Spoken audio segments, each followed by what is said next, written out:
아마 이 땅에 존재하였던 교회들, 그리고 지금 존재하고 있는 모든 교회가 닮고 싶어 하는 교회가 있습니다. 혹시 어느 교회인지 아실까요? 네, 주님의 교회 맞습니다. 주님의 교회를 닮고 싶어 하겠죠. 그런데 제가 생각한 답은 그게 아니었습니다.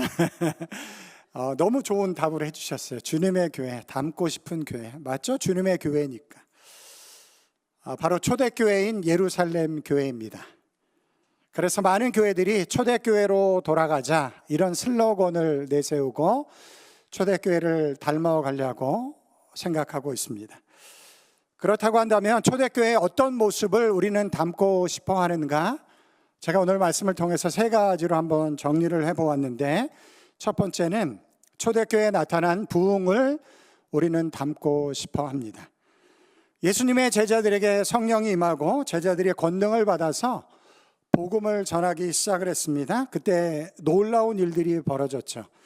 40절, 41절에 기록을 하고 있는데, 또 여러 말로 확증하며 권하여 이르되 너희가 이 패역한 세대에서 구원을 받으라. 베드로가 이렇게 설교를 했습니다. 그랬더니 놀라운 일이 벌어졌어요. 41절을 보시면 그 말을 받은 사람들은 세례를 받음에 이날의 신도의 수가 3,000이나 더하더라. 베드로의 설교를 듣고 3,000명이 회개하고 세례를 받는 놀라운 역사가 일어났습니다. 이 3,000명이 다 예루살렘에 거주하는 사람들은 아닙니다. 그 지중해 연안에 흩어져 있던 유대인들이 와서 베드로의 설교를 듣고 3,000명이 그렇게 세례를 받은 것이죠. 교회 부흥 참 쉽죠? 그냥 베드로 목사님을 우리 교회로 담임 목사님으로 쫙 청빙하면 그냥 한 주마다 3,000명씩 이렇게 부흥하는 역사가 일어날 텐데, 베드로 목사님을 데려올 수도 없고, 하나님의 말씀이 선포되어지는 곳에 또 하나님의 놀라운 부흥이 일어나는 것을 우리가 믿지만, 그러함에도 불구하고 이 일이 참 쉽지 않다라는 것도 또 경험하게 되어집니다. 3,000명의 새로운 성도들이 생겨나기 시작을 하니까 이제 조직적인 교회가 필요하게 되어졌습니다. 그래서 초대교회인 예루살렘 교회가 생겨나게 되는 것이죠. 초대교회에 우리가 닮고 싶어 합니다. 그런 놀라운 부흥의 역사가 우리들 가운데 있었으면 좋겠다, 그런 생각을 합니다. 여러분, 복음의 생명력을 가지고 있는 교회는 성장하게 되어져 있습니다. 복음의 생명력을 가지고 있는 교회는 부흥하게 되어져 있습니다. 왜 그러냐면 생명이 있기 때문에 그렇습니다. 여러분들 화초 같은 거 키우실 때 보면 죽어 있는 것 같은데, 잘 자라지 않는 것 같은데 물을 주면은 어떤 일이 벌어지죠? 자라나기 시작을 합니다. 왜 자라나죠? 그 안에 생명이 담겨져 있기 때문에 그래요. 그래서 복음이 생명력이 있는 곳에 성장의 역사, 부흥의 역사가 일어나는 줄 믿습니다. 온전한 복음이 선포되어지고 성령이 역사하는 곳에 부흥의 역사가 일어난다. 교회의 역사가 우리들 가운데 증거해 주고 있습니다. 우리 주님의 교회가 이런 교회가 되어야 할 줄 믿습니다. 생명의 역사가 있고 성령이 인도하시는 그런 교회가 되어질 때 놀라운 부흥의 역사가 우리들 가운데 이루어질 줄 믿습니다. 그런 부흥이 초대교회에 일어났는데 우리도 그런 교회가 되고 싶어요. 두 번째는 초대교회에 일어난 기사와 표적입니다. 굉장히 많은 기사와 표적이 일어났다라고 기록을 하고 있어요. 기사와 표적, 다른 말로 이야기하면 기적인데, 기적이 초대교회에 많이 일어났다라고 기록을 하고 있습니다. 43절을 보시면 사람마다 두려워하는데 사도들로 말미암아 기사와 표적이 많이 나타나니. 기적과 같은 역사들이 굉장히 많이 일어났다라는 것이에요. 저는 우리 교회가 이런 기적과 같은 역사들이 좀 많이 일어나는 교회가 되었으면 좋겠다라고 생각을 합니다. 왜냐하면 기도를 부탁하는 성도님들의 기도를 제가 이렇게 받아보면 기적이 아니면 해결되어질 수 없을 것 같은 기도 제목을 내시는 분들이 굉장히 많기 때문에 그렇습니다. 여러분들이 가지고 있는 기도 제목들, 또 삶의 어려운 문제들, 아픔들, 그런 것들을 목회자와 함께 나누고 기도하게 되어지는데 그 기도 제목을 제가 받을 때마다 이게 정말 하나님의 기적이 필요하다, 하나님의 기적 같은 역사가 필요하다라는 것을 제가 항상 느끼게 되어져요. 우리의 힘으로 풀어낼 수 없는 그런 어려움들이 우리의 삶 가운데 있기 때문에 그렇습니다. 그래서 하나님이 역사하셔서 기적 같은 방법으로 우리의 삶의 문제를 해결해 줄 수 있는 교회가 되면 얼마나 좋을까. 초대교회가 그랬다라고 하는데 그런 기대감이 저에게도 있습니다. 우리가 주변에서 만나는 사람들, 인생의 문제 가운데 어려움 가운데 있을 때 그분에게 주님의 교회 한번 가봐, 하나님이 역사하는 교회야, 그런 소리가 들을 수 있는 교회가 되었으면 좋겠다라는 생각을 합니다. 한번 기도해 보지 않겠어요? 우리가 초대교회를 닮고 싶은데 초대교회에 그런 역사가 있었다라고 한다면 우리의 삶의 문제들이 우리의 힘만으로 해결할 수 없는 일들이 많은데 주님의 교회에 한번 가봐, 하나님이 역사하는 교회야, 그런 소문나는 교회가 되었으면 좋겠습니다. 세 번째는 초대교회에 하나님 나라의 공동체의 모습이 나타났습니다. 그래서 우리가 초대교회를, 예루살렘 교회를 닮고 싶어 하는 것이죠. 44절부터 46절까지 그 하나님 나라의 공동체의 모습이 어떻게 이루어졌는지를 설명해 주고 있는데 우리 다 같이 한번 읽어보도록 하겠습니다. 시작.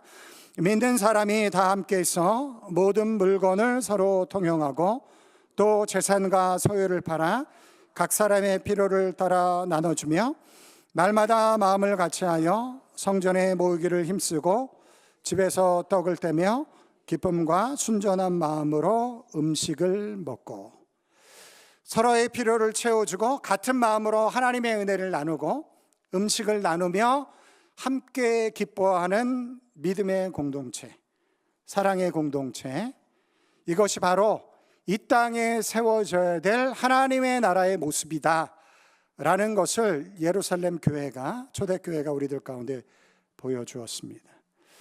여러분, 교회는 이 세상 가운데 하나님의 나라가 어떤 것인지, 하나님의 공동체가 어떤 것인지를 드러내는 기관으로 이 땅에 존재하는 줄 믿습니다. 저희 교회가 이렇게 크리스찬 라이프의 광고를 낼 때마다 들어가는 문구가 있어요. 제가 이제 우리 장로님들에게 제시한 건데, 하늘 뜻 이 땅 위에.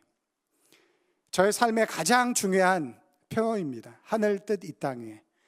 제가 그리스도인으로 살아가면서 우리 교회가 주님의 교회로 세워짐으로 우리가 해야 될 일이 있어요. 그것은 하늘 뜻을 이 땅 가운데 실현하는 것입니다. 그게 진짜 교회고 진짜 하나님의 백성이 되는 것이죠. 그러한 모습을 초대교회가 이루어냈습니다. 그래서 우리는 그 교회를 본받고 싶어 하는 것이죠.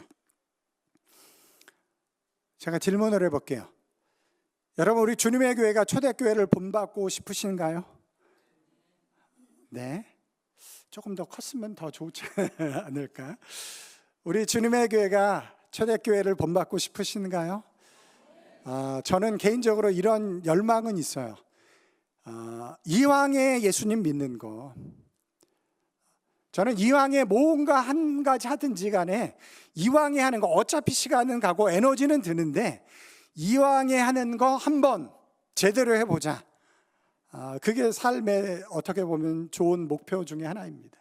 우리가 이왕에 예수님을 믿는 것, 예수님이 기뻐할 만큼 한번 믿어보면 얼마나 좋을까요? 얼마나 뿌듯할까요? 감격스러울까요? 우리를 통해서 하나님의 영광이 드러나는 그 신앙의 모습, 우리가 한번 꿈꿔볼 만하지 않습니까? 우리 주님의 교회도 그런 초대교회 같은 모습으로 닮아갔으면 좋겠습니다. 어떻게 닮아갈 수 있을까요? 이제 그게 우리의 숙제인데, 초대교회가 행하는 것처럼 행하면 됩니다. 그런데 여기에 문제가 있어요. 초대교회가 행하는 것처럼 행할 수 없는 모습이 우리들 가운데 있다라는 것입니다. 초대교회가 행했던 이 일들이 우리의 힘으로 되는 일이 아니라는 거예요. 거기에 어려움이 우리들 가운데 있습니다. 한번 제가 설명을 해볼게요. 한번 복음을 전함으로 3,000명이 예수님을 믿고 세례를 받았습니다. 여러분, 이 일이 가능한가요?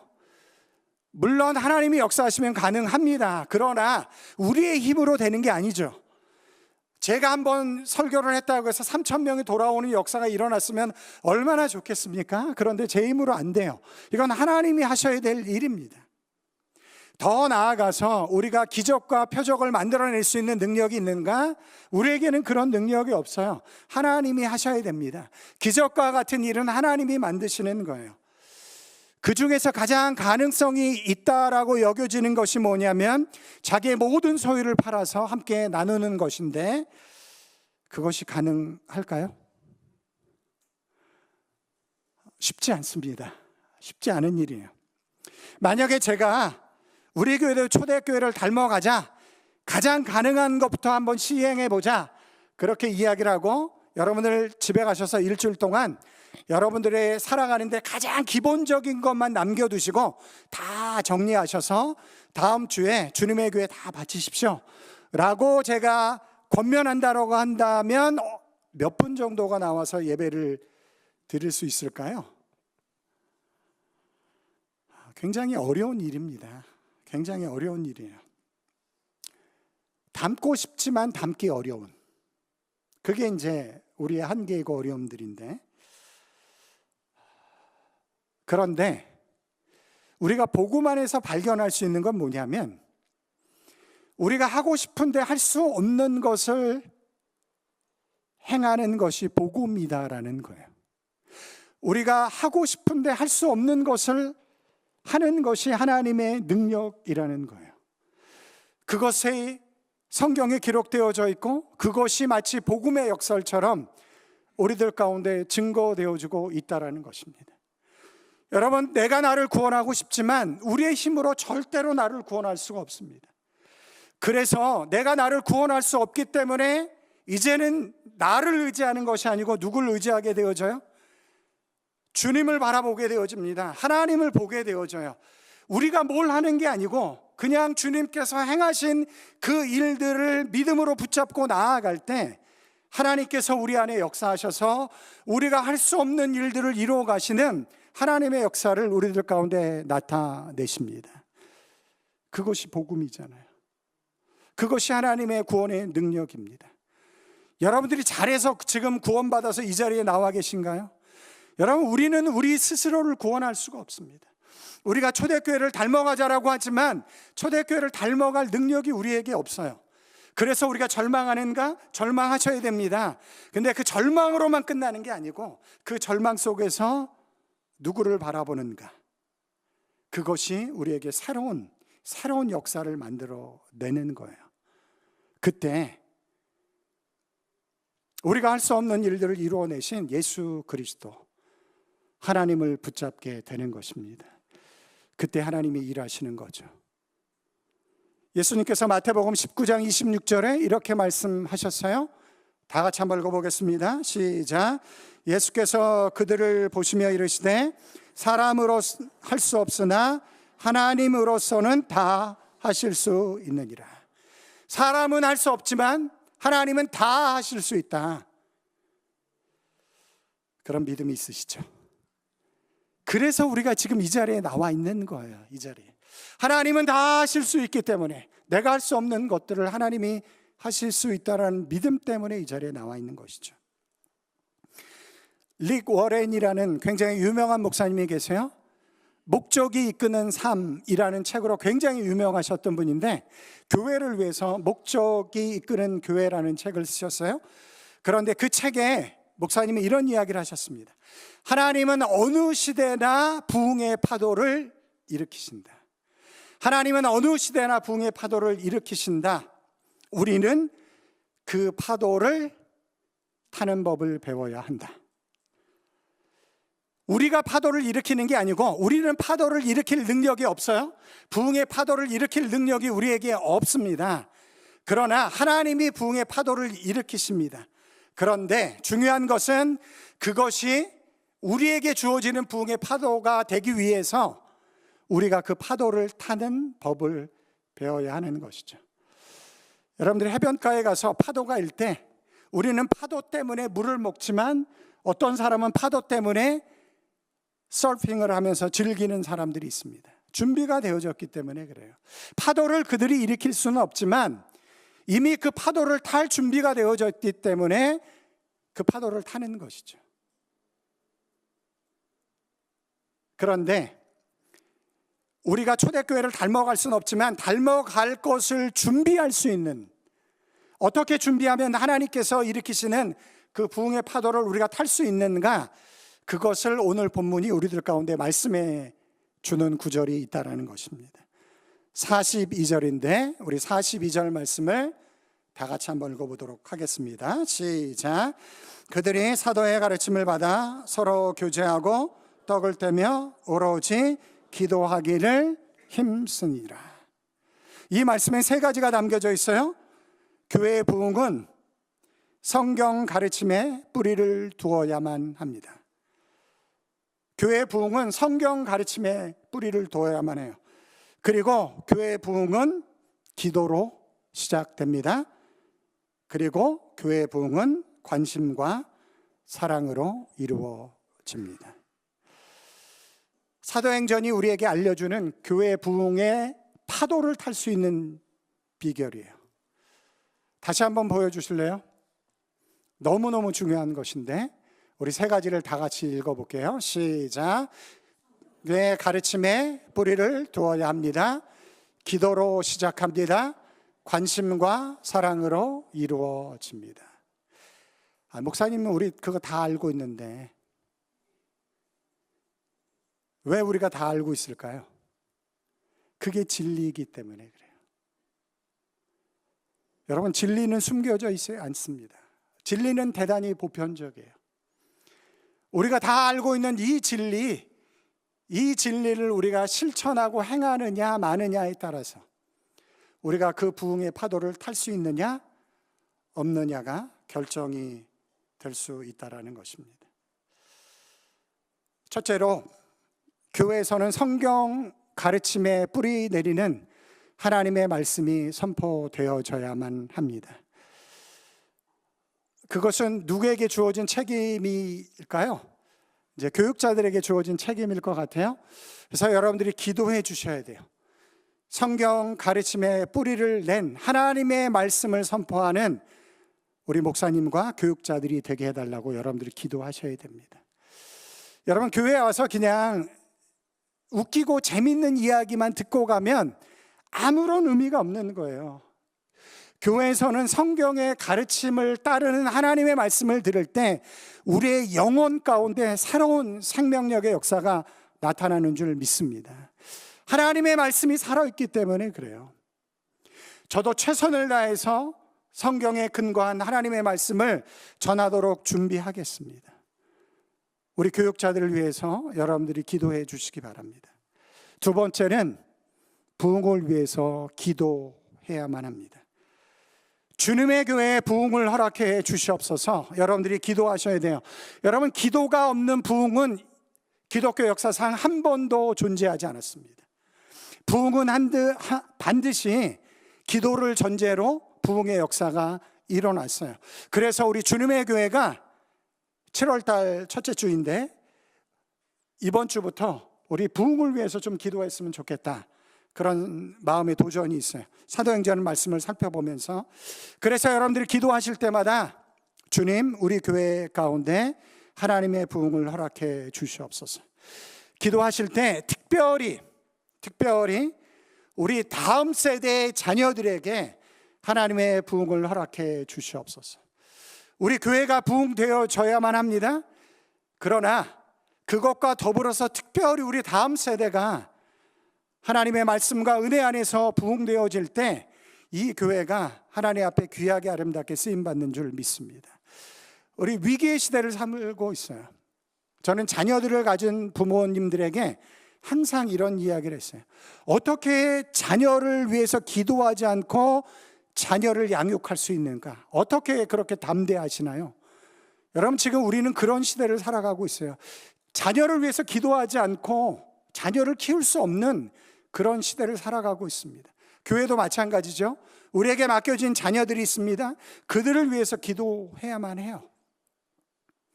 그런 시대를 우리가 살아가고 있는 것이죠. 그래서 우리가 기도해야만 합니다. 자, 오늘부터 여러분들 기도하실 때마다 주님, 우리 주님의 교회 가운데 하나님의 부흥을 허락해 주시옵소서. 그런데 그 부흥이 숫자적인 부흥이 먼저가 아니에요. 숫자적인 부흥이 먼저가 아니고 내 심령 안에, 우리의 심령 안에 하나님의 은혜와 구원에 감격하고 기뻐하는 그런 부흥을 우리들 가운데 허락해 주시고, 2차적으로 그것으로 인해서 주님의 교회가 성장하고 발전하는 교회가 되게 해달라고, 그렇게 교회를 위해서 기도하시기 바랍니다. 말씀과 기도, 그런데 사실 제가 강조하고 싶은 거는 세 번째입니다. 여러분들이 꼭 실천해야 되는 것인데, 우리 교회가 서로를 향한 관심과 돌봄으로 교회가 세워져야만 합니다. 여러분, 말씀과 기도 너무너무 중요하잖아요. 42절에 말씀과 기도, 말씀으로 시작해서 오로지 기도하였다 라고 그렇게 끝나는데, 말씀과 기도가 같이 붙어가야 될 것 같은데, 말씀과 기도 중간에 그들이 서로 교제하였다 라고 기록되어져 있어요. 우리 42절 말씀 다시 한번 올려주시면 다시 한번 읽어보겠습니다. 시작. 그들이 사도의 가르침을 받아 서로 교제하며 떡을 떼며 오로지 기도하기를 힘쓰니라. 말씀으로 시작해서 기도로 끝나는데 그 중심에 뭐가 있다고요? 서로 교제하며 떡을 뗐다. 서로를 향한 관심과 돌봄으로 하나님이 기뻐하시는 공동체를 만들었다 라고 기록을 하고 있어요. 제가 주님의 교회에 부임하고 나서 몇 번 좀 깜짝 놀란 적이 있었어요. 왜냐하면 주님의 교회를 굉장히 오랫동안 다니신 분들인데 서로 잘 몰라. 제가 깜짝 놀랐어요. 이렇게 오랫동안 주님의 교회를 다니셨는데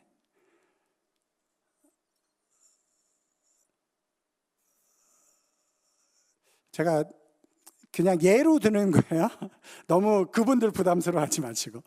성경 공부 모임을 했는데 굉장히 오랫동안 초창기부터 같이 신앙생활 교회에서 하신 분들인데 15년 만에 처음으로 이 자리에서 이야기를 해본다라고 이야기를 하셨어요. 그래서 제가 좀 깜짝 놀랐어요. 주님의 교회 안에 너무 좋은 교제의 모습과 아름다운 공동체를 이루어가는 모습들이 있지만 좀 충격이 되는 그런 모습도 있다라는 것을 제가 발견하게 되어졌습니다. 말씀과 기도가 너무 중요합니다. 그러나 그 말씀과 기도가 서로를 향한 돌봄과 사랑과 관심 안에서 만들어질 때만이 진짜 하나님께서 우리를 통해서 부흥케 하시는 부흥의 파도를 타게 되는 것입니다.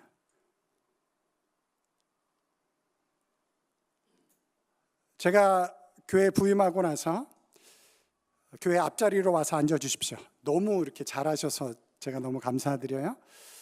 그리고 옆에 계신 분들과 자꾸 인사하라고 제가 이야기하잖아요.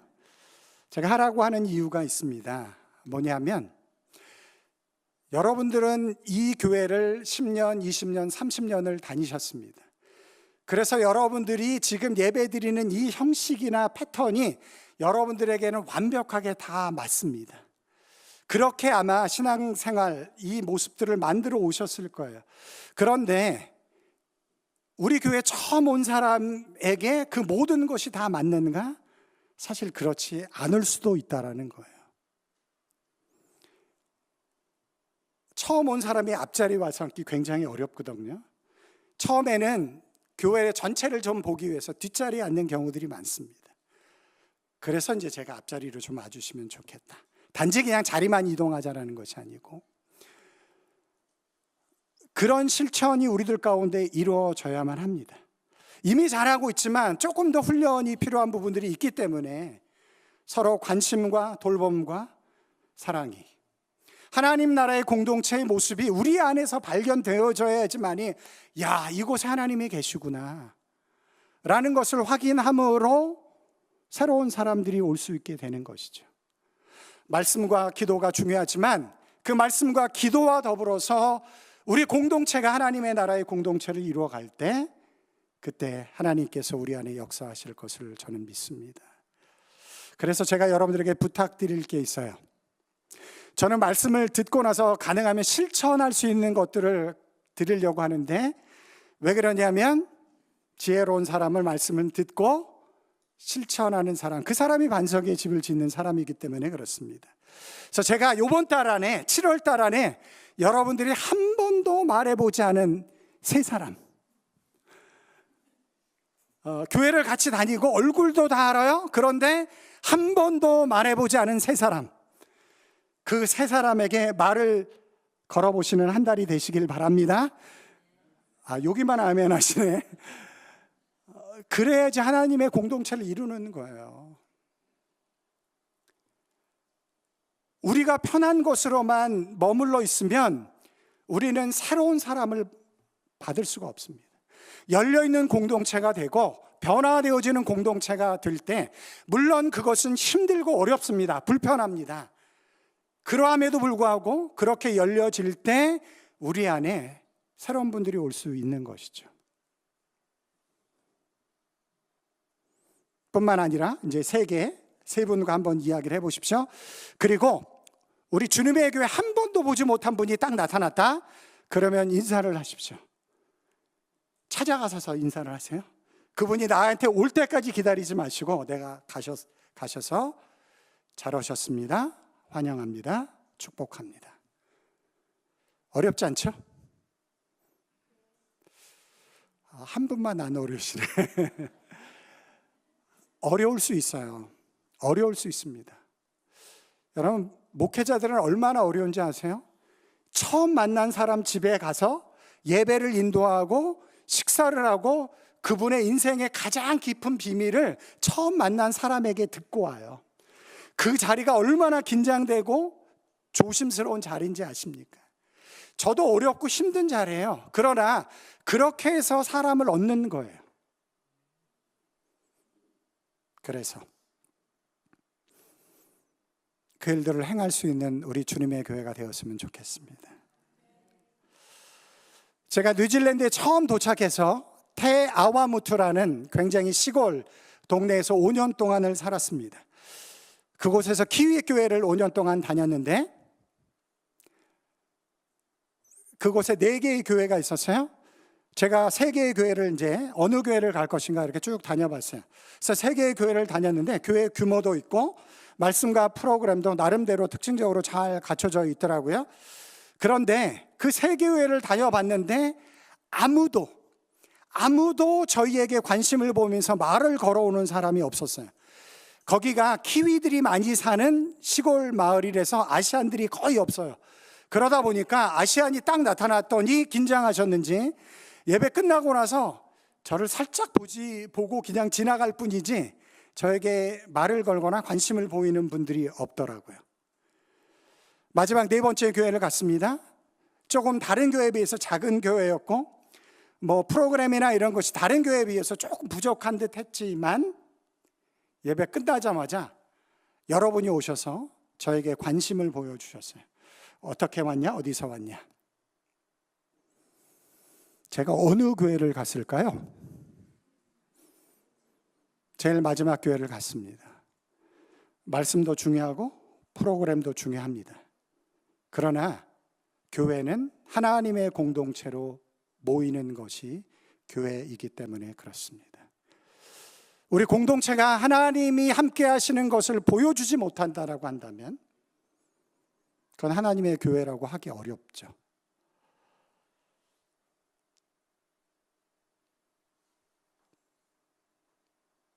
초대교회를 닮아가고 싶습니다. 하나님의 부흥의 역사가 우리 주님의 교회 가운데 이루어지기를 간절히 우리는 소망합니다.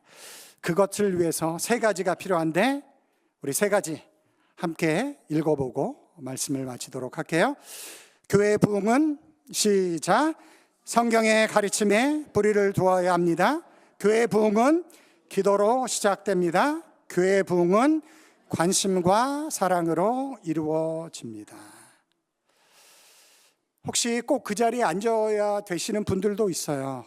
이제 여러 가지 형편상. 그런 분들은 제 이야기에 너무 부담 갖지 않으셔도 됩니다. 그러함에도 불구하고 우리가 열려있는 공동체, 품을 수 있는 공동체로 우리가 세워지는 것이 너무 중요하다는 생각이 듭니다. 사도행전 2장 47절 말씀, 우리 마지막으로 우리 다 같이 함께 읽고 말씀을 마치도록 하겠습니다. 시작. 하나님을 찬미하며 또 온 백성에게 칭송을 받으니 주께서 구원받는 사람을 날마다 더하게 하시니라. 아멘. 기도하겠습니다.